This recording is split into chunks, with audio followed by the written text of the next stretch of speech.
Yeah, this is a testing video. We already put back the cover, and this is a testing video for 723 plus digital control Woodward. As you can see here, alright, this is the listing of it, and also the incoming supply, it should be like 80 to 40 VDC.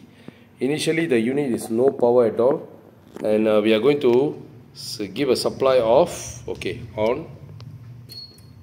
It will be 27 volt. As you can see, once we apply the 27 volt, the LED 1, LED 2, LED 3 and LED 4 and power light is okay.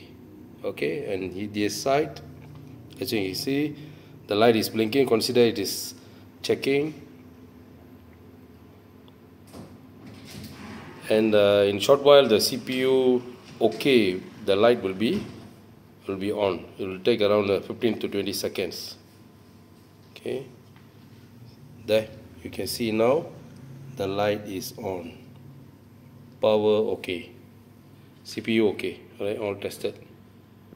Okay, this is a testing video for this, and also it must be applied 27 volt.